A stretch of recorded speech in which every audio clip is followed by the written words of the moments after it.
Uh, Thank you so much, Katie, and thank you everybody for joining us tonight. I realize we're up against the heated dam discussion, and so thanks for prioritizing this, right?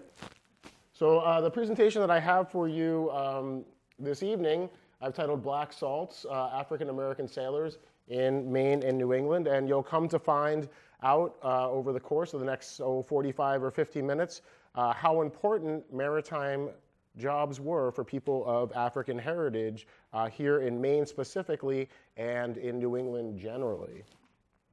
Terms and why I use them. Just you'll hear me say some phrases, and I'll just tell you why I like to use the term enslaved African as opposed to just slave to remind us that the status of slavery, there was nothing inherent about it.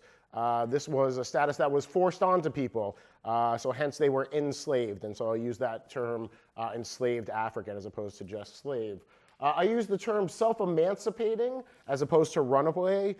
This is to remind us of the agency and the bravery that an individual would have had to undertake this very dangerous act of self-emancipation. I think all of us in the room are aware of what could happen to you if you were caught self-emancipating. Horrible, horrible things that we don't need to dwell on, but suffice to say, to undertake this act of self-emancipation was incredibly brave, and so I will draw attention to that by using the term self-emancipating. And then finally, I use the term African diaspora. And a diaspora, for those of you who don't know, is just a community of people living outside of its homeland. So I'll give you an example. I am part of the Jewish diaspora, Jewish heritage, living outside of Israel. Somebody Chinese living outside of China, Chinese diaspora. Somebody sub-Saharan African heritage living outside of sub-Saharan Africa, African diaspora. Now, why do I use this term as opposed to African American? Well, African American, there are some people who claim ownership of that term and they see their heritage as African American and they identify with the experience of African enslavement. So at some point in time, their ancestors were forced to undertake the Middle Passage and were enslaved usually here in the United States, and so that's African American. But you all know that we've had subsequent waves of African migration. One of the things I'll talk about tonight are the whalers who came from the Cape Verde Islands. These were individuals who came as a byproduct of the whaling industry. What would happen is the whalers would go from New England, New Bedford, Nantucket, and they would sail to the Cape Verde Islands where they would finish provisioning.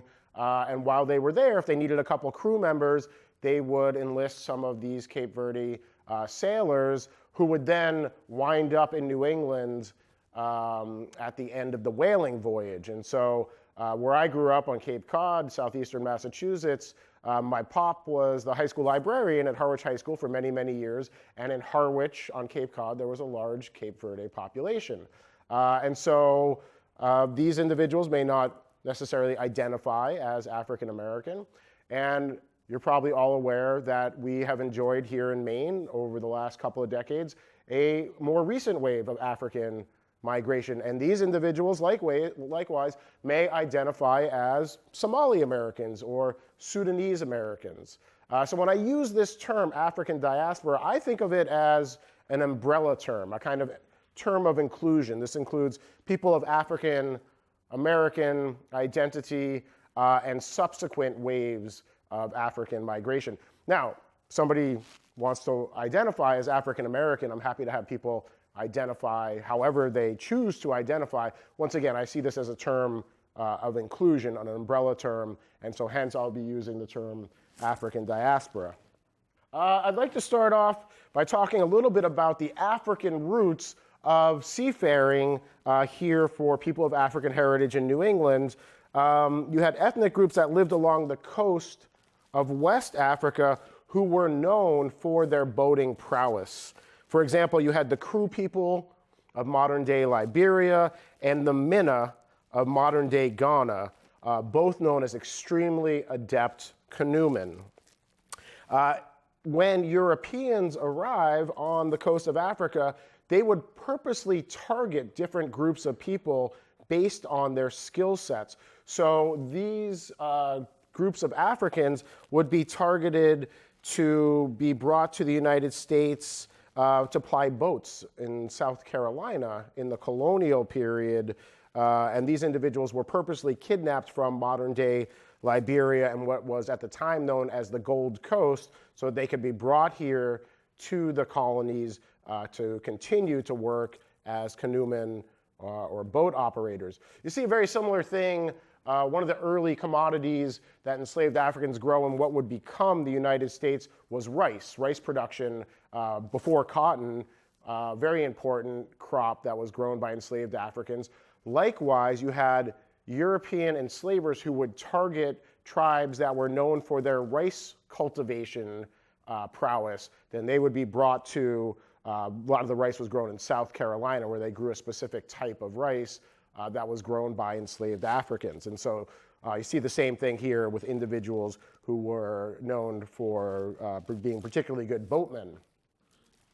What we see here is, this is a quote from Thomas Smith, Journal of Reverend Thomas Smith, republished in 1849. But you can see here 1766, and here's Reverend Thomas Smith right here. He was apparently not a very nice guy. He lived for a really long time. We know without a doubt, invested in expeditions to take the scalps of Wabanaki individuals north of Portland while he was the Reverend in Portland.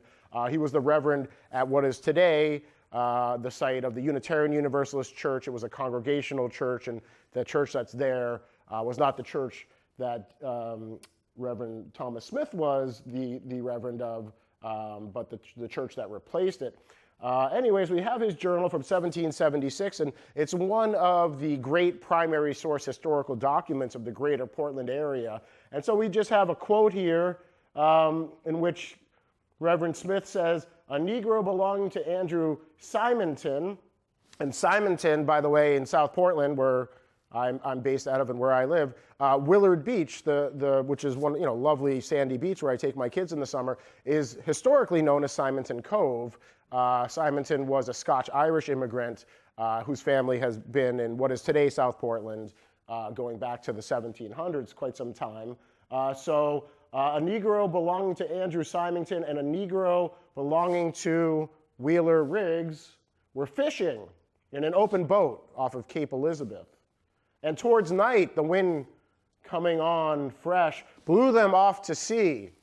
And the night being excessively cold, no doubt, but that they perished. So a couple things that we can kind of unpack from this quote here. First thing, fishing is very dangerous, right? And so we, many of us who have studied fishing know that, thousands, probably tens of thousands of individuals have died fishing from the colonial period to the present. But here we have enslaved Africans who have been trained as fishermen. And this was very common in the colonial period. And so you have enslaved Africans here in New England were trained in trades. When we think about this institution of African enslavement in what would become the United States, many of us think of plantation agriculture, right, which is what took place in the American South. And even in Rhode Island, there were plantations where there was large-scale agriculture, where enslaved Africans grew food crops that were then shipped to the West Indies to feed other enslaved Africans working on sugar plantations. But that didn't happen here in northern New England. Agricultural conditions did not allow for it. So you had enslaved Africans who were trained in trades. So for example, if their owner was a blacksmith, they would be trained as a blacksmith. If their owner was a farmer, they would be trained as a farmer. And if their owner was a fisherman or owned a boat, they would be trained to do those occupations. So this also enhanced the value of the individual's enslaved African, right? Because now your enslaved African is also a blacksmith. So if you went to sell your enslaved African, they would have been worth incrementally more for having had that skill. So here we have a couple of enslaved Africans who are working as fishermen, and this was very common in the colonial period. This gentleman, Lorenzo J. Green, wrote a book in 1942 titled The Negro in Colonial New England, 1620 to 1776. And so you might think, wow, this is brand new scholarship, what cutting edge stuff. No, this is information that's been around since at least the 1940s, which should tell you a little bit. That should tell you that this information is not widely viewed because it's uncomfortable history and people don't want to necessarily hear about it. But this is not brand new scholarship. This is nothing cutting edge. This is a gentleman who wrote his book in 1942 about African enslavement here in New England, which people don't know very much about, obviously. He says, Lorenzo J. Green says, in the great maritime industries of New England, slaves were also employed on the fishing, whaling, and trading ships. As early as 1682, an enslaved African belonging to Peter Cross of Massachusetts had so demonstrated his ability as a seaman that he was managing his master's sloop at sea. Reports of accidents on board ships further testify to the maritime employment, if not the skill, of the slaves. And then Lorenzo Green goes on to note that sometimes an enslaver would hire out their enslaved African to go on a given voyage.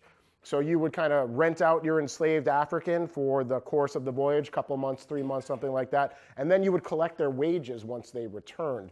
This was particularly advantageous to the enslaver, who did not have to pay to feed or house their enslaved African during that period and would just collect their money once they returned. So this was very common here in New England during the colonial period. As Lorenzo Green writes, whalers, tradesmen, and as you can see here, right off of Cape Elizabeth, working as fishermen.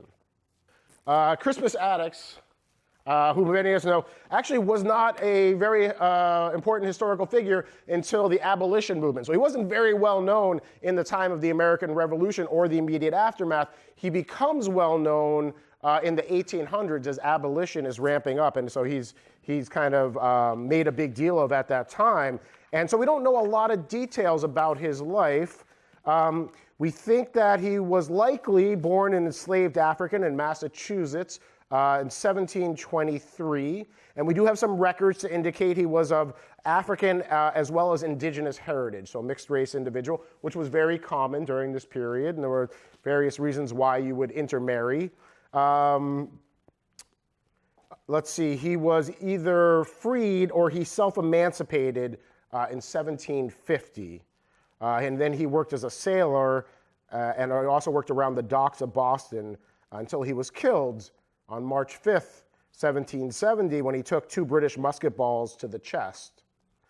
Contemporary newspaper articles noted that he had been born in Framingham, Massachusetts, but lately had belonged to New Providence, which is a British possession in the Caribbean, and was here in Boston in order to go to North Carolina, which I think is really interesting. So you have an individual born in Massachusetts who had been living in the Caribbean, who was in Boston on his way to North Carolina, right? So it gives you an idea of how worldly these guys were, right? They were sailing all around what we would today call the Atlantic world, the Caribbean and New England at least, and certainly up and down the eastern seaboard between Boston and North Carolina.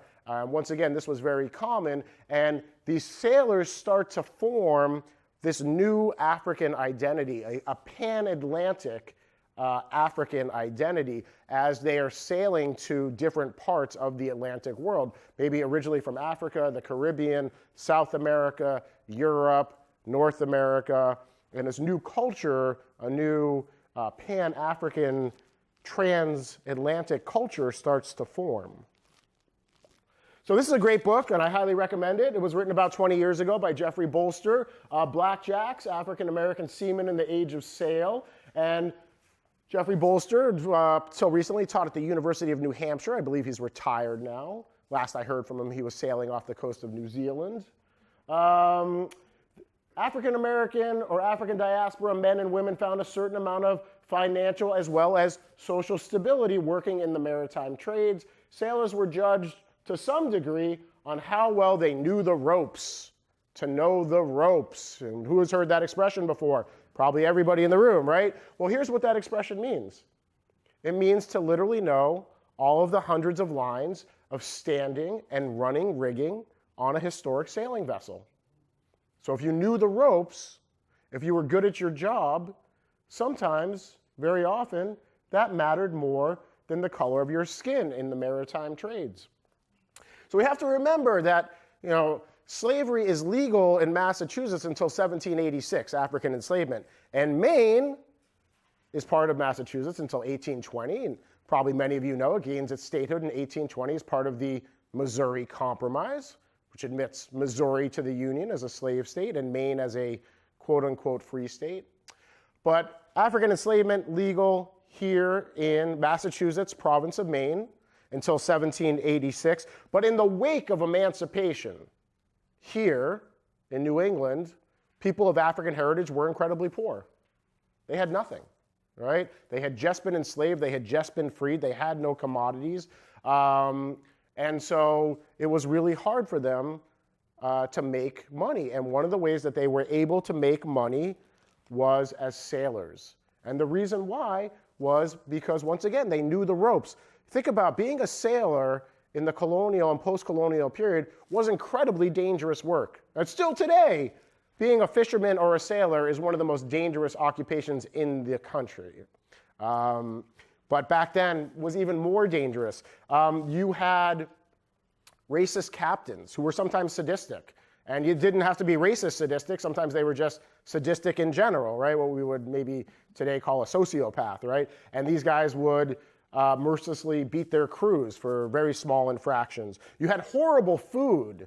Of course, back then, all of your food had to be preserved. It was salted or pickled or some way preserved. There was always the possibility that you could be grievously injured on board a ship or even fall out of the rigging into the sea. And if that happened, there was very little recourse. They didn't turn the boat around for you.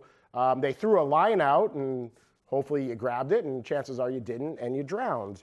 So extremely challenging for these men who were sailors. So once again, if you were a good sailor, if you were good at your job, that mattered more than the color of your skin. And so you had African heritage or African diaspora sailors who were making the same money after the American Revolution as their white counterparts. This is amazing, right? Because of segregation at this time, there's a lot of occupations that aren't even open to people of African heritage, right? And so they're doing what jobs they can. But there's no other job where people of African heritage are making the same money as their white counterparts, except for as mariners or sailors. So many of these free black men sailed before the mast as sailors, but some of them also wound up in positions such as cooks or stewards. And this was, in part, because of preconceived racial-based ideas that kind of relegated these individuals to this position. But as I said, you had many sailors, particularly before the Civil War, of African heritage who sailed before the mast, who would berth with the white sailors and would make the same money as the white sailors. Now, working as a cook or a steward would actually wound up playing to the advantage of these African diaspora sailors. Around 1800, stewards were paid less than regular sailors. A steward, by the way, is basically just like a servant on a boat. Somebody who would maybe attend to the captain, bring him his food and clothing and stuff like that. And then, of course, cooks. So stewards paid less than regular sailors, but by 1840, due to higher expectations regarding shipboard food, cooks and stewards were making more money than common sailors. In fact, before the Civil War, some of them are making as much as a second mate. So this winds up working out for them. Now, following the Civil War, the status of black mariners declines. And you see less and less people from the African diaspora sailing as common sailors, and many of them relegated to the positions of steward and cook, and their pay starts to go down as segregation and racism kind of ramps up after the American Civil War. So you can see here, this is people of color in the 1844 Portland City Directory, right? So what do we see here? People of color, Mariner, Hancock Street, which is in the Munjoy Hill neighborhood of Portland, which is still today the African diaspora community in Portland. And this is where they will build their meeting house, the Abyssinian meeting house. So Hancock Street, also we know that there were homes that were used as safe houses on Hancock Street. So Mariner, Hancock Street, laborer, Mariner, Hancock, Mariner, Oxford, a widow, Mariner, laborer, Jacob Dickerson, he was a hairdresser. We'll come back to him in a few minutes. Mariner, Mariner, Mariner, Mariner, widow, Mariner. So you can see how prevalent these jobs as sailor were for people, as they say, people of color here, people from the African diaspora. Now, as I said, they made the same money that their white counterparts made before the Civil War, which was incredible, right? These people were incredibly poor, and now they're making money. Well, guess what that allowed them to do? They could buy homes, home ownership, right? And still today, one of the biggest indicators of generational wealth is home ownership. So the fact that these individuals made good money and that they could buy homes, which they bought, once again, in the Munjoy Hill neighborhood of what is Portland, was a big deal. It was a huge deal, in fact. These individuals were making as good a money as anybody from the African diaspora in the United States at that time. And so once again, I see the type's a little small here, but this is 1846, a couple years later, and you can see, let's see, laborer, mariner, seaman, mariner, seaman, seaman, mariner, Hancock Street, Hancock Court, laborer, mariner, widow, seaman, mariner, seaman, etc. Right? So you can see, once again, at this time in the 1840s, how prevalent these occupations were for people from the African diaspora. Now, this is really interesting. This was something that we found in a newspaper from, I believe this is the 1850s. Colored owners and crew. The Portland Advertiser says a fine fore and aft clipper, so clipper ship, right? Clipper-built schooner, 240 tons. It's like a smallish, medium-sized ship, called the Jeannette, launched from the shipyard of Macer, Turner, and Harris, Cape Elizabeth, today known as South Portland, Maine, is now rigging at Franklin Wharf in the city of Portland, owned by Joseph P. Taylor and Eldridge P. Talbot, colored persons, and is to have an entire colored crew with Mr. Taylor for commander and Mr. Talbot for the first officer. She is intended to be a freighter. And so the author goes on, now if the schooner should come to go into Charleston or any other South Carolina port, captain, mate, and all hands would be waited upon by the sheriff and carried off to what they're saying gaol, we would say jail today, right? To be kept in close prison until the vessel sailed, which of course she never could do, so the imprisonment would be perpetual. Can anybody believe that such a law as this is authorized by the Constitution of the United States? And so what's happening here is you have these free black sailors who are helping individuals who are enslaved in the American South self-emancipate. And so what they would do is, if a boat came into a southern port, Charleston in particular, they would take everybody of African heritage on that boat, and they would have to spend the time in jail the entire time the boat was there, so that they could not have any contact with people who were enslaved in these southern ports and tell them about emancipation or help them self-emancipate. And so what the author is saying here, since the crew and the captain and the officers are all African heritage, they would all wind up in jail. Nobody would be able to unload the boat, and they would be perpetually stuck in prison, right? So, and once again, so this is this is a state law of South Carolina that that is authorized by the Constitution. Black and Indigenous Whalers. So there's a great book out there, came out a couple years ago, Whaling Captains of Color by Skip Finley, which I'd very much recommend.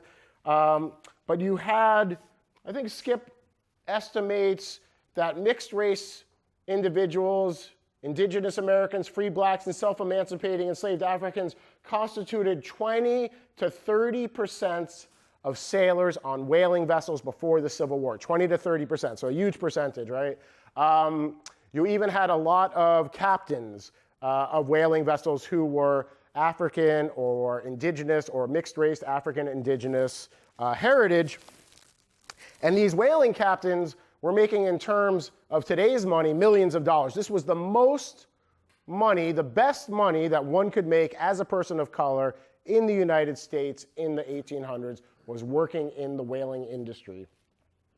And this was, once again, incredibly hard work. So speaking of whaling, this guy, Lewis Temple, born into slavery in Virginia around 1800, and we're not sure if he freed himself or if he was freed by his owners, but he arrives in New Bedford in 1829. By the time he invented the Temple toggle in 1845, he owned a prosperous shop on Coffin's Wharf in New Bedford. The Temple toggle has been called, quote, the most important innovation in the whole history of whaling.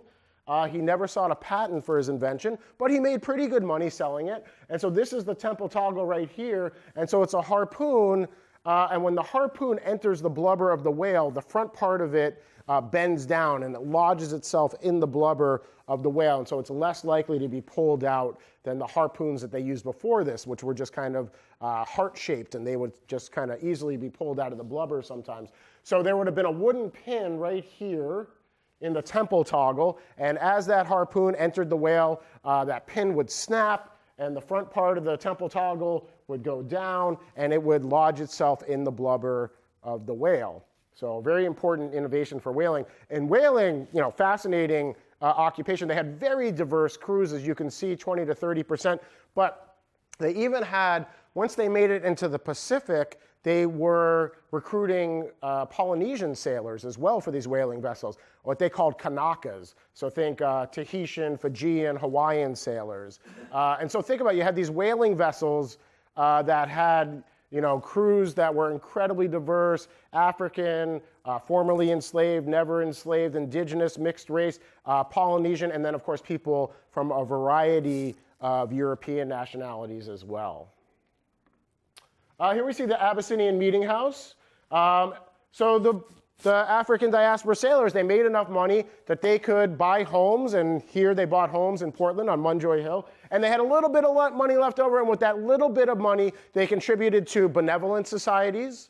These were organizations that took care of injured sailors or would take care of the families of sailors that were lost at sea, benevolent societies, and they had a little bit of money left over. They built a meeting house, the Abyssinian Meeting House, which was built in 1828.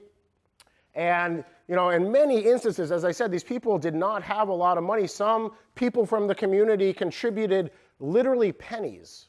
That's what they could afford to contribute. But they did, and they had this building completed in 1828. It was the first African diaspora meeting house in Portland. Before this, people from the African diaspora had to sit in segregated sections of the white folks' church. They had to sit in the back of the church, or they had to sit in the balcony. And so they were the leaders of Portland's African diaspora community, wrote a letter to the Eastern Argus newspaper in the 1820s saying, this is ridiculous. We should have our own house of worship and a meeting house. And so it was the church, but it's known as a meeting house because it was much more than just a church. This was the center of the community. You would have had sewing circles here. This is where the children from the African diaspora wound up going to school. Before this, they had been going to school with the white kids, but of course segregated. They weren't in the same classroom as the white students. In fact, they weren't even allowed to come in the same entrance as the white students. So now the African diaspora children can go to school here at the Abyssinian. They had temperance meetings, the movement to do away with the consumption of spirituous beverages, and they had suffrage meetings. At this time, temperance and suffrage and abolition are three movements that are all closely tied together. And this is where they would have organized the activities of the Underground Railroad in Portland from. So some historians even say that they had this as a safe house, which they may have, but certainly without a doubt, this is where they would have gotten together and said, hey, we know we got somebody coming in tonight on a boat. They're a stowaway, self-emancipating enslaved African. How are we going to get them off the boat? Where are we going to put them? How are we going to get them out of town tomorrow? It's the activities that would have taken place here at the Abyssinian Meeting House. By the way, this is the third oldest remaining African American meeting house in the United States, following African American meeting houses that were built in Nantucket and Boston. So really an architectural treasure right in the city of Portland. And this is Deacon Niles, was one of the deacons from the Abyssinian. And so here's an article. Letters have been received in the city by his family announcing that Abraham Niles, a colored man well known in this city, lost his life by falling down the hold of a vessel from Panama to San Francisco. Mr. N left this city some months since for California. He was going out to find gold. This is during the gold rush, and had a very hard time of it. He leaves a large and dependent family, and so he had fallen into the hold of this vessel, and what he was doing was he had sailed down to Panama and then gone overland across the Isthmus of Panama, and he was taking another boat up the west coast to try to get to California and the gold fields. So you could sail all the way around Cape Horn, but very often people would sail to Panama and go overland and take another boat up the west coast. And that's what happened to this gentleman, and unfortunately he perished on this sailing vessel on his way to California, Deacon Niles. Now, this is a great book, Sailing to Freedom, came out a couple years ago, Maritime Dimensions of the Underground Railroad. And what the author says is that, you know, it would have been virtually impossible to self-emancipate from the Deep South overland. Think about it for a sec. We're talking about hundreds of miles, forests, swamps, you're being pursued by dogs. Right? So very unlikely that you could be able to self-emancipate overland from a state like Mississippi, for example. Right? Much more likely you would stow away on a vessel, and that's how you would begin your voyage of self-emancipation. And he even cites an example in his book of they're in New Orleans, and you have these free African heritage sailors who are loading cotton bales on board a boat, along with this enslaved individual who's from New Orleans. And they get the boat all loaded with the cotton bales. It takes a couple days. And after the boat's all loaded, the free black sailors say to the enslaved guy, hey, there's a little space on the deck between the cotton bales. It's just big enough for a guy and a little bit of food, right? And so are these conductors on the Underground Railroad? Not per se, right? These are some free black sailors who saw an opportunity. It was opportunistic, right? And I think we think of the Underground Railroad as being very formalized, right? You had conductors and certain routes. But a lot of times it was just opportunistic, and these free black sailors saw an opportunity to help one of their brothers obtain freedom, and they assisted him in stowing away. So that is how you wind up with self-emancipating individuals, largely in Portland. They would stow away on a vessel in the American South, and they would wind up here in northern New England. Great book, highly recommended. And so here you see Portland Freedom Trail, and a lot of these, so these are, was originally 13 sites, now 16 sites, specific to Portland's African diaspora community. And so you can see here, this is Franklin Street Wharf. You have the Dickerson Barber Shop, Hack Stand. These are all businesses owned by people from the African diaspora. The Abyssinian Church, which I just showed you.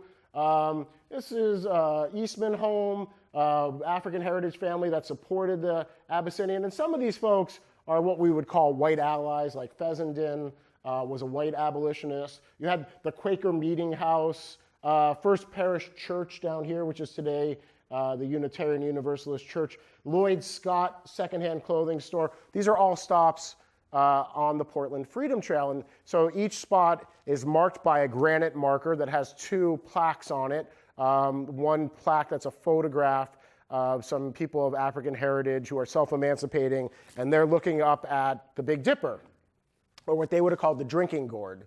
They would have followed the drinking gourd north to freedom. And one of the spirituals of enslaved Africans is follow the drinking gourd. What this was a coded message on how to self-emancipate. Same thing with wade in the water. You would wade in the water so that the dogs that were pursuing you would hopefully lose the scent. And so you have the spirituals of enslaved Africans that they would sing while they were in the fields and plantations in the South, were these coded messages on how to self-emancipate. Now, each Freedom Trail marker has another plaque on it, and that's specific about the site to which it is located. So here you see, this is one of the plaques. This is Franklin Street Wharf right on the waterfront, landing spot for many passengers on the Underground Railroad and embarkation point for their transit to Canada and England. And so the 1850 Fugitive Slave Act is a federal law that says that deputies from the American South can now pursue self-emancipating individuals into northern states. So whereas before 1850, you're self-emancipating, you would be relatively safe if you got to a northern state like Maine. Following 1850, there are deputies who are being financially incentivized. They're getting bounties for returning self-emancipating individuals to the American South, where probably horrible things would happen to them. And so Portland becomes particularly important to the activities of the Underground Railroad after 1850 because self-emancipating people are trying to get to Canada, right? And because of Portland's geographic proximity to Canada, it becomes very important. So you would be safe after 1850 if you were self-emancipating in Canada or England or perhaps one of the British possessions in the Caribbean. So anti-slavery sympathizers were well organized to greet stowaways from southern cargo vessels, find them safe housing in Portland, supply clothing and passes, and send them on to Canada. The wharves and ships of Portland employed large numbers of African Americans, providing well-paying jobs, thus adding to the community's stability.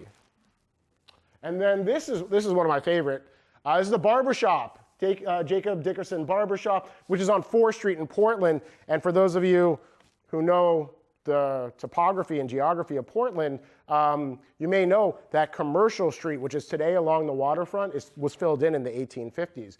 Before that, 4th Street was right along the waterfront. And in fact, it's called 4th Street because it went along, at that time, what was known as the Fore River, today better known as Portland Harbor. And so if you actually stand on 4th Street and you look down, you'll see it has this serpentine curvature to it because it follows what was the natural course of the river. So what do you do at a barbershop, right? Still today, you chat. The kids have an expression, they say you chop it up, right?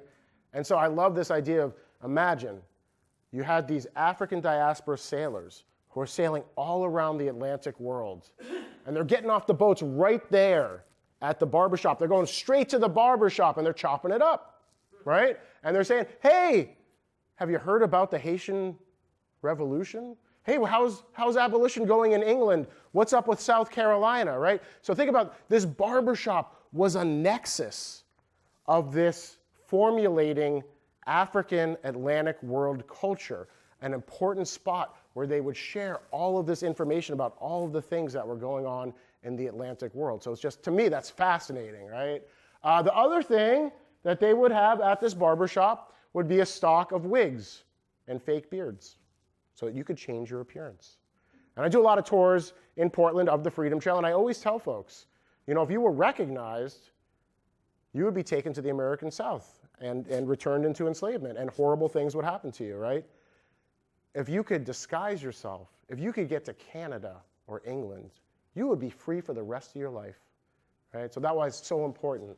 So very, very important to be able to change your appearance. And at this time, if you look at newspaper advertisements, they're very descriptive about self-emancipating enslaved individuals, right? They will say, enslaved African, escaped, what he was wearing, blue pants, a wool sweater, a slight scar on his cheek, walks with a limp, missing a piece of his ear, this color hair, right? And so, once again, so very important to change your appearance in the hopes of remaining free and getting to Canada.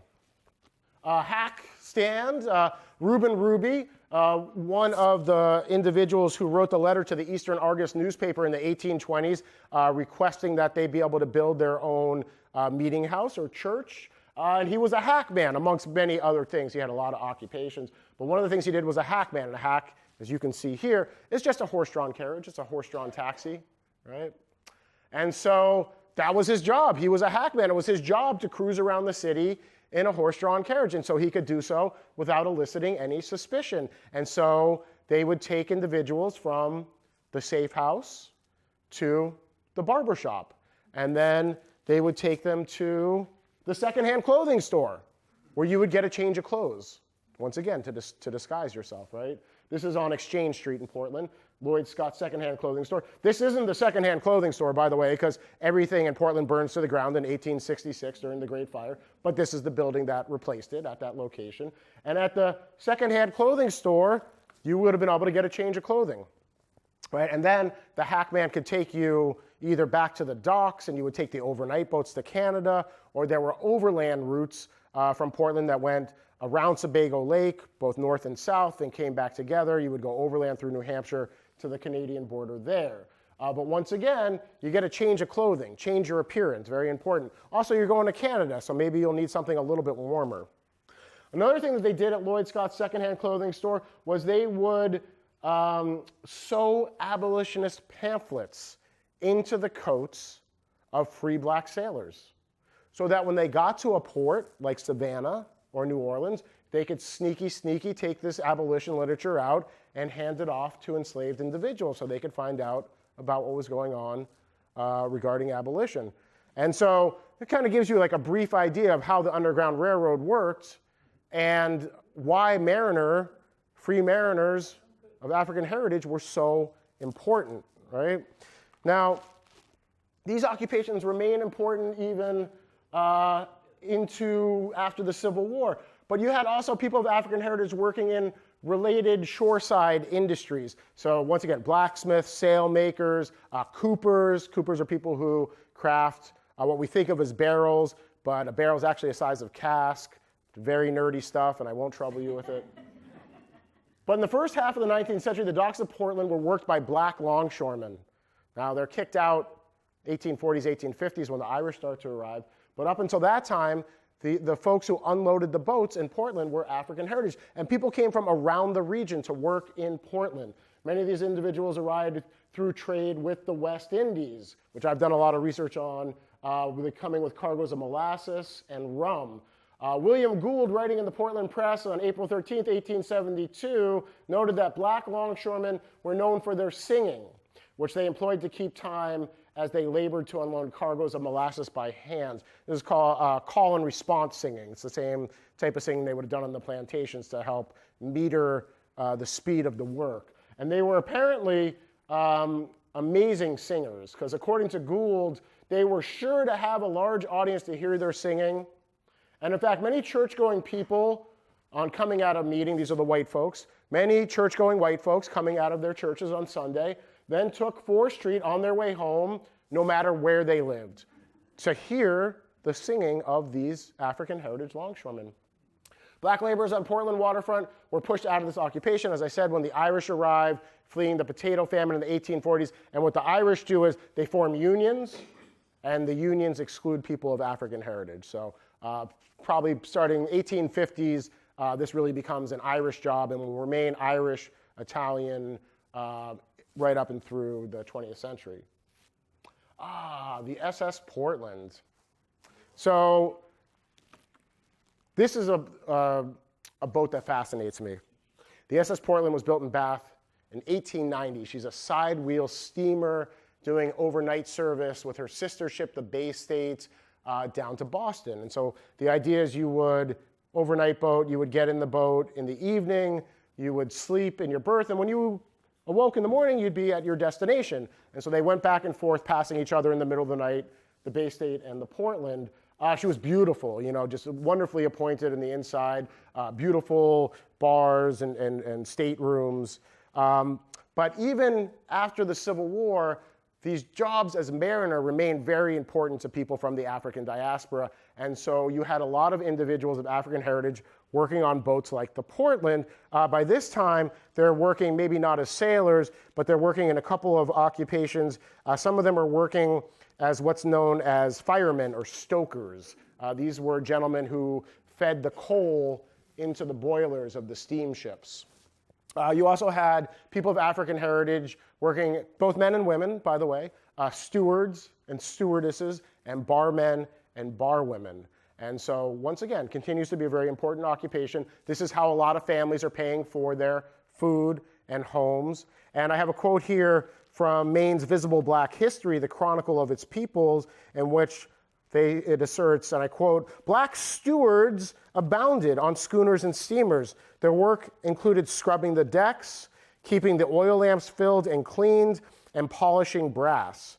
James E. Addis, who grew up in Machias, reported that his father-in-law, James Weedman of Portland, was a steward for steamers between Boston and Portland for 40 years during the latter half of the 19th century. In Portland, blacks sometimes left the crews of long-distance steamers and signed on with the Casco Bay lines to be closer to their families. So, what happens to this steamer is she sinks in a horrific storm on November 27th, 1898. It's like one of those perfect storms, right? You have a storm system that's out over Ohio, combines with a storm system coming up the East Coast, and causes what's known as the Portland Gale. Now, up until this time, storms are usually known by the year in which they happen.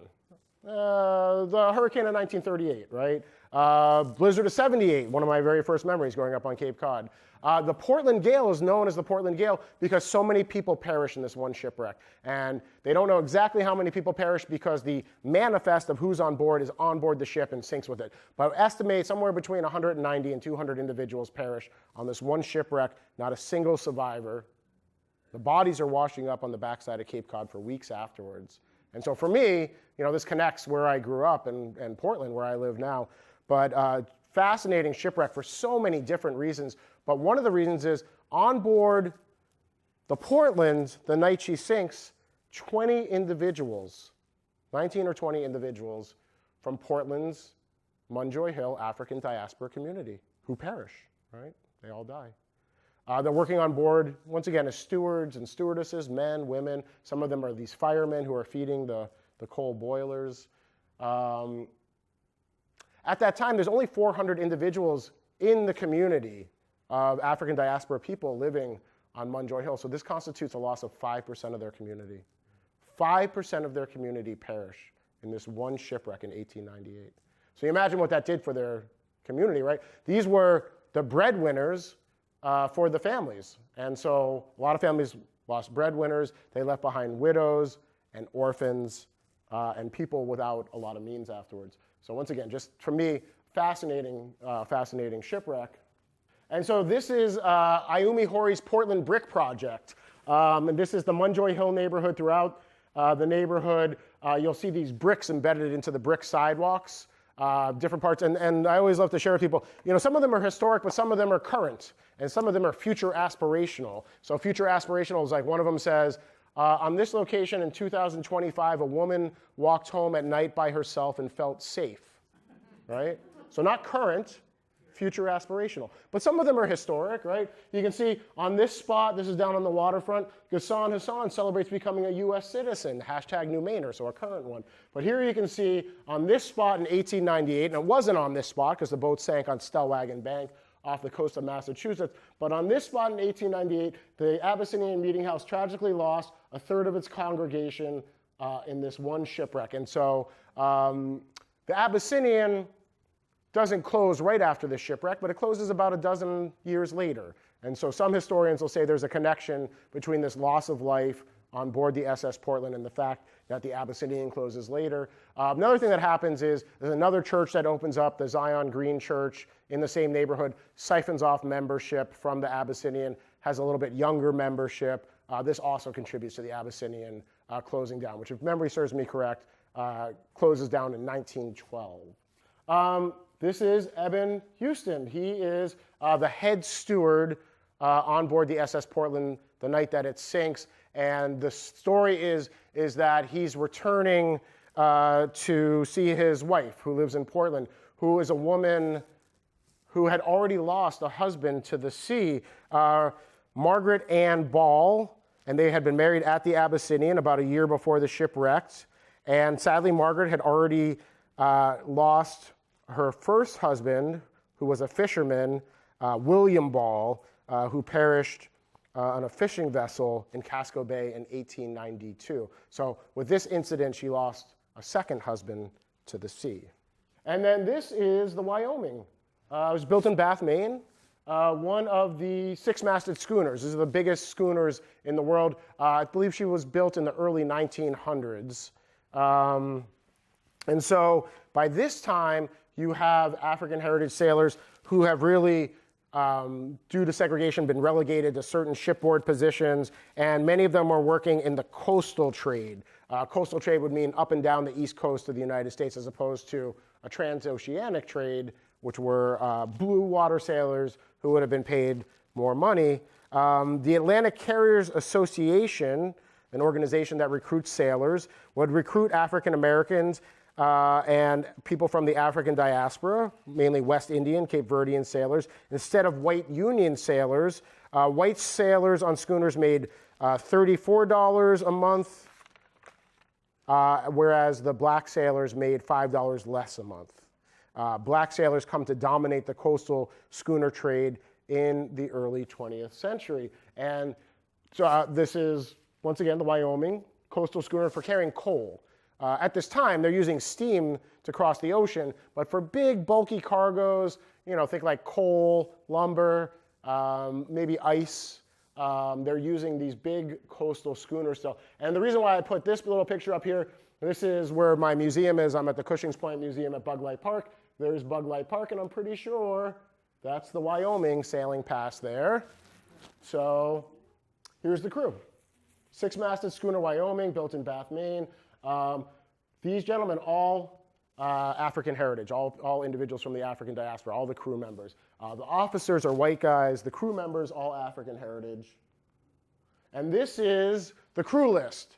Crew of the schooner Wyoming out of Portland, Maine, bound for St. John's, Canada.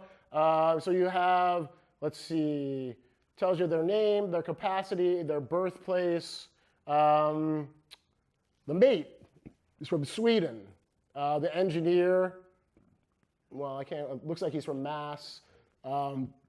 This gentleman, seaman's from Mass. And then you have Cape Verde Islander, Cape Verde, South Carolina, Cape Verde, Chile, Puerto Rico, and then a couple Swedish guys, and then BWI, British West Indies. So once again, just very clearly exhibits the crew list. This is 1923-24. The crew primarily African heritage. And I'll just finish up with a little bit about the Liberty Ship shipyards in South Portland, once again, which I know very well, being the director of the Cushing's Point Museum, where the shipyards were. Maritime-related jobs still important to Maine's black community in the 20th century. South Portland's World War II-era shipyards, where the Liberty ships were built, employed people from around the region, and many of them African heritage individuals. 30,000 people worked 24 hours a day in South Portland during the war. Right? So that means, think about that. Every 8 hours, 10,000 people came into that neighborhood, 10,000 people left that neighborhood, including 3,700 women, who we affectionately call Wendy the Welders in South Portland, because the Liberty ships were welded, not riveted. So they're not Rosie the Riveters. It's her cousin, Wendy the Welder, right? And you can see there was a large number of people of African heritage who worked there.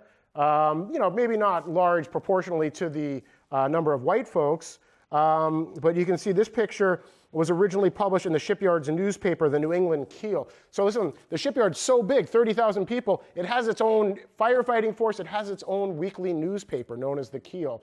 By the way, one of the ads in the Keel, just point of amusement, says, reminder to the women who work in the shipyard not to wear high heels to work.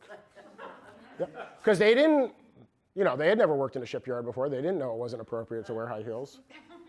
But here we see black men and women, most wearing welding gear. Once again, the Liberty ships are welded, not riveted. And it's not because it's a quicker process, by the way. It's because it's quicker to teach somebody how to weld. You can teach somebody how to weld in about a month. It takes about 3 months to teach somebody how to rivet. Also, riveting involves a two-person team, and welding does not. And so this is a brand new methodology. This is what they call an electrical process, so not the oxyacetylene welding, what you would today call maybe stick welding, electric process welding. And so the Liberty ships are welded because it's faster to teach, and they're trying to build them faster than they're being sunk by German submarines in the North Atlantic during the Battle of the Atlantic. So the boat that they're building is the SS Robert L. Van. So it's a Liberty ship, a cargo vessel, and it's named after a black American, Robert L. Van, who published one of the nation's leading black newspapers at the time during World War II, the Pittsburgh Courier. So this Liberty ship that they're building is named the Van after a gentleman of African heritage. And so they have this photograph of these individuals who were the welders and other workers who worked on board. Showing kind of the continuity of maritime-related occupations from the colonial period all the way up to World War II. So that's my presentation for you this evening. I'm happy to take any questions at this time.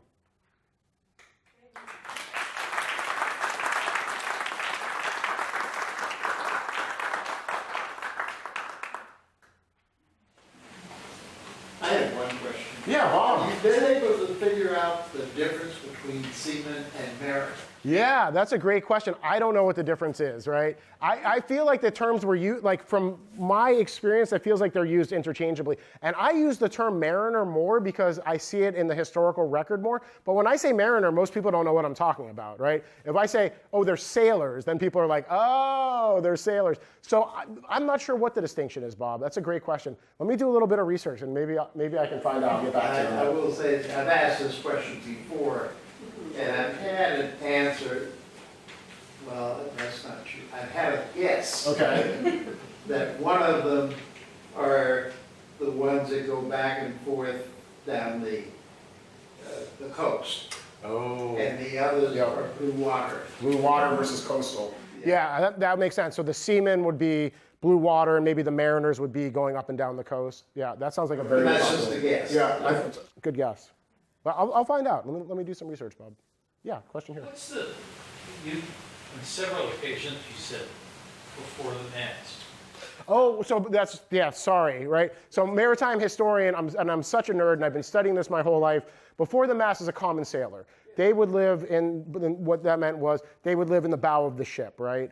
Whereas the back of the ship was for the captain and the officers, right? So you would have, the captain, the first mate, the second mate, all living behind the mast. Before the mast were gentlemen who were common sailors. That's right. And there's a great book out there that's called Sailing Before the Mast, yes, that's right. Dana wrote it. Very good. Which is about him being a common sailor, his voyage to California before the gold rush. So yeah, very good question. Yeah. You talked a bit about sailing up and down the U.S. coast, but were there any routes that went from Portland up the coast of Canada? Oh, very much so. And that's how they would get some of these self-emancipating individuals to Canada, would be the overnight boats that went to Canada. So there's, just as there were overnight boats that went from Boston to Portland, there were overnight boats that went from Portland to the Canadian Maritimes. And in the Canadian Maritimes, there were communities of free people of African heritage who were there to assist people who had recently self-emancipated. So if you would get off the overnight boat, in the Canadian Maritimes, and then there would be a community there to assist you of free black folks. So yeah, very good question. Another follow-up question. Sure. What happened to the Wyoming? Oh gosh, I wish I could remember. You know what happens to big wooden sailing vessels inevitably? Yeah, if I had to guess off the top of my head, she wrecked off of the coast of Cape Cod at some point in time. But it could have been Cape Hatteras. Yeah. But I can't remember off the top of my head, and I'm a little embarrassed because New England shipwrecks is one of the things I've been studying since I was like yee-high. Is that in the Maine Maritime Museum? Yes, so that's exactly. So there's the sculpture at the Maine Maritime Museum in Bath. There's giant sculpture of a 6-masted vessel. That is the real size of that vessel. It's just the bow, the stern, and the masts. That's the Wyoming. Very good. Yeah. Well observed. Sir. One of your pictures, you showed crew members of the Wyoming. It only seemed to be about a half dozen. That's right. Was that enough? That's enough gentlemen to sail a schooner. And the reason why, schooners have very simplified rigging, right? And so it would, and part of the reason why they're using them for these bulk cargoes in the early 1900s is because they're so cost effective. And one of the reasons why they're so cost effective is the small crews. They were also by that time using what was known as a donkey engine to help lift the lines and the sails. But you go from, clipper ships in the 1850s and 1860s would have had a crew of maybe 60 individuals. Then you go to the Downeasters, would have had a smaller crew, maybe 20, 30. They simplified the sailing rig, right? So less guys to work the sails. And the schooner even further simplified so that it could be run by a crew as small as the one that you saw in that photograph, yeah. Did you have a question? I saw your hand up. I have an out there question. But There's no out there is there questions. any overlap between the Wabanaki and the Underground Railroad? Yeah. Like any weaving together at all? Well, Any that's a guiding? great question. So I don't know about the Underground Railroad specifically, but certainly there was a ton of intermarriage between people of African heritage and indigenous heritage. And one of the reasons, and you would see this a lot in southeastern Massachusetts with the whalers, there's a very well-known community of mixed-race people in Martha's Vineyard who were mixed-race whalers, the Cuffey family. One of the reasons you would marry somebody of indigenous heritage is if a black man married an indigenous woman, their children could not be enslaved, right? So there's that. But there was a variety of reasons why there were these mixed race marriages. And that's probably just one of the most significant reasons. Yeah. But as far as the Underground Railroad, by the time that happens, the Wabanaki have been already pushed into reservations. Probably not a lot of Wabanaki individuals in southern Maine at that time, but certainly north of there. Many of the Wabanaki in coastal Maine, particularly in the south, were killed by what was known as virgin soil epidemics in the colonial period. Diseases that they had no natural immunities to from Europe, measles, smallpox, hepatitis, things like that. Yeah. Did any of these mariners have a role in transatlantic shipping? Absolutely, yeah, many of them did. I mean, you even had, this was going to maybe sound weird to us today. You had people of African heritage who were involved in the slave trade. And, which, maybe sounds wild to us today, but it was just their job, and it was an occupation. They were sailors. Now, to work on a slaving vessel was the least desired of all of the transatlantic sailors' occupations. It was just horrible conditions for the sailors, not as horrible as it was for the people who were enslaved, but, horrible sailing. But yeah, you absolutely had lots of people who were African heritage mariners who were involved in what we would call, the blue water sailing, sailing transatlantically. And as I said, whalers as well. And the whaling vessels are sailing across the Atlantic, around the Horn, into the Pacific. By the time you get to the 1840s, they're sailing close to Japan. Eventually, they're sailing up into the Arctic, right, where they are in contact with the Inuit. So whaling's fascinating. They had, these very multi-ethnic ships are sailing all around the world in pursuit of whales. And it took them to places that nobody from the Atlantic world had ever been before, because usually you have merchants trying to go as quickly as they can, right? Like the Manila galleon would go from Manila to the west coast of Mexico as quickly as possible, because people started dying of scurvy about halfway through the journey, right? And so you wouldn't be sailing around, the Pacific so the first time that a lot of Polynesian folks met somebody from the Atlantic world, right? A sailor, whether it was a white sailor or somebody of African heritage, would be a whaling vessel, because they sailed in pursuit of whales. And in that pursuit, it took them to remote islands in the Pacific that nobody from the Atlantic world had ever been to before. So, yeah. I saw a hand over here, sir. You use that term overnight trips, or so were Overnight boat, yeah. So were they were sailing with using transoms and so forth through the night? Yeah, absolutely. Yeah, and this would have been in the 1800s. But people sailed at night, in the age of sail as well. It was just they would, hopefully the weather would be good. They could sail by the stars. They might shortened the sails a little bit so they weren't going quite as fast. But the overnight boats were specifically designed for these overnight passages so that when you arrived at your destination, it was morning. So you would get on board, like the SS Portland boarded at like 7 o'clock at India Wharf in Boston. And you'd go to the saloon, you'd have a couple drinks, read the newspaper, smoke a cigar, and then once you got tired, you'd retire to your stateroom. And as I said, when you awoke in the morning, you would be in Portland or Boston or your eventual destination. Yeah. According to Google, You should not trust Google, sir. on a routine voyage from Norfolk, Virginia to Portland in the spring of 1924, Wyoming got caught in a gale. Snow and waves pounded the ship for 9 days, and it never returned to port. Okay. So it sank somewhere in the Atlantic. Between Portland and Norfolk. Yeah. Wow. Thank you. That's really cool. That's the kind of thing that like keeps me up at night. These ships would just disappear. It's a huge ship. It just went down. Nobody knows where exactly. There was never any trace of it found. The people never knew exactly what happened to their loved ones who perished on board. It's incredible. Let me just take one more question, and then I'm happy to share my email with folks, and people can email me if they have any further questions. Yeah, in the back there.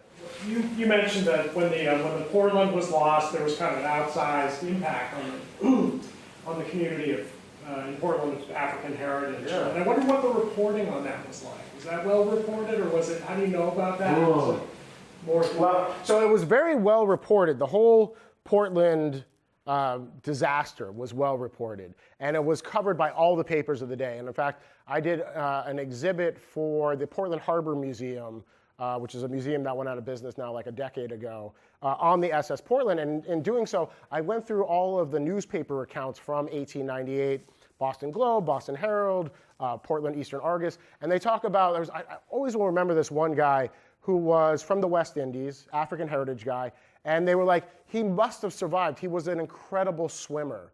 Everybody knew what a great swimmer he was. He must be somewhere, And of course not, right? It was this like horrific. I mean, everybody's like wearing winter clothing, like it's November. Like nobody survived. They all drowned, right? All of their bodies washed. Many of the bodies were never found, by the way, right? Only like 20-30% of the bodies even ever washed up on the beach. Some of them were, half eaten by crabs and, have been stripped of their clothing by the force of the storm. But it was very well documented, the entire incident. At first, they didn't know what had happened because of the storm. And so there are newspaper articles, where's the Portland? Maybe she snuck into Gloucester Harbor for safe harbor. She hasn't been seen in Portland. The Bay State sailed the next day looking for her, didn't see her. So 2 or 3 days, they didn't know what happened. Communication with Cape Cod had been cut off by the storm. The telegraph lines were down. The train tracks had been messed up. And so there's this story there's this reporter who takes this voyage, or part of it's by train, he's on horse part of the way, and he's like half frozen to death, and he bursts into the offices of the Boston Herald. He's like, I know what's happened to the Portland. The bodies are washing up on the backside of the Cape. So there's a lot of information about the SS Portland out there. This was the largest maritime disaster in New England history. So it's the worst shipwreck in New England history. Yeah. All right, like I said, yeah, Bob. One of the things about that, just to tell you how bad the storm was, the first railroad, railway that went, because they did have them at that time, but the first train from Portland to Boston after the storm took 22 hours to make the trip. Right, because the railroad tracks had been cut in some places, were inundated by snowbanks. It was just, like I said, it was kind of like a 100-year storm, like a perfect storm. Throughout the region, 500 people perish. Right? Other shipwrecks, there were some guys who were duck hunting on like the South Shore, and they were killed by the storm surge. So crazy stories. One guy survived in a haystack. Haystack was like floating along, and he was in the middle of it. But it's just this storm that just really was so damaging to the entire region. Massachusetts, New York City had an incredible amount of snow from the storm. So as Bob said, it took so long just to get from Cape Cod to Boston because there was so much damage to the rail lines, and the telegraphs were down. The way that they found out about the SS Portland, in addition to this reporter, was there was a telegraph station on Cape Cod they telegraphed France, France telegraphed Canada, and Canada telegraphed Boston was another way that they had found out. Because the telegraph line from Cape Cod was down to Boston, right? So, all right, folks, well, thanks so much for joining me tonight.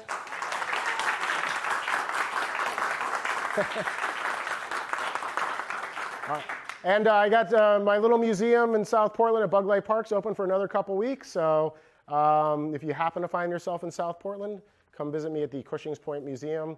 It'd be my pleasure to give you the director's tour of the museum. Thank you. Right?